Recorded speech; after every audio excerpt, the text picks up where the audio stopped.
From what I've seen, getting here about earlier, it's been outstanding seeing all the talent that's here available in the Rio Grande Valley. In the Rio Grande Valley, I'm just really impressed, and I want to thank Drew for having me out here. My name is RazorDave, and as a full-time musician, doing things independently has always been the path that I have chosen to take. But the entrepreneurial spirit that often goes along with being a full-time musician runs deep in my family, and something that I'm proud to have inherited. As far back as the 1940s, during the golden age of film, my great-grandparents were one of the first to bring cinema to the Rio Grande Valley. The Benitez family opened movie theaters and drive-ins all over the valley. And family members, my grandfather, being around the family business, especially did their part to help run the business for decades. So being around the family business, I can vividly recall being surrounded by posters of Godzilla, Star Wars. This is before they made remakes, so. We even had some of the most famous Mexican movie stars making appearances at the theater. That was my childhood. I was in awe how hard my family worked and how they made something out of almost nothing. Now in my adulthood and in my travels as a musician, something recently has caught my attention. Actually, it has, like Drew said, has nothing to do with me, but just something that has taken my fascination. So as my travels as a musician, I started this hobby that's almost somewhat of an obsession, almost to the point of having to contain myself from breaking any traffic laws. And that obsession is what I call Little American Dreams. So let's see if I can get this on here. Let's see. Oh. There we go.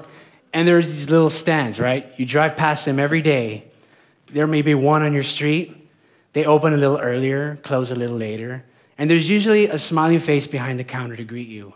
What first caught my eye was the artistic value. If you look at them, each one is unique in their own way.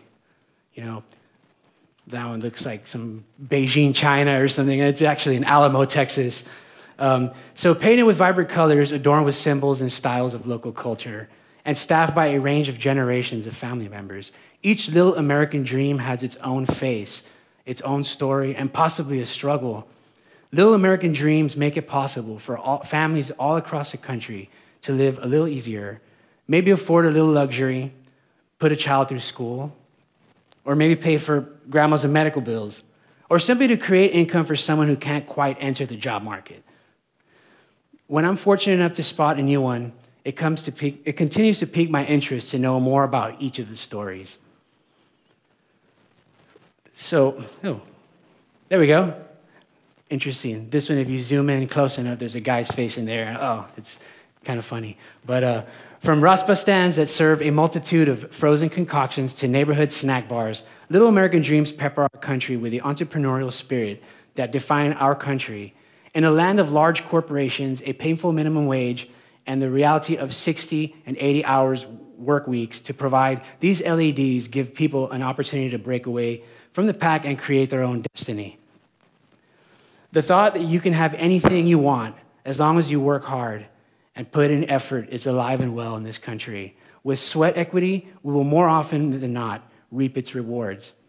It might not look like the streets of Mayberry, but it's bright yellow paint with neon green trim, a streetlight hanging from the roof, a mural by a local graffiti artist on the back. These humble fixtures of hope are sure to turn your head the next time you pass a little American dream. So, thank you. And in the spirit of the American dream,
Thank you. Awesome.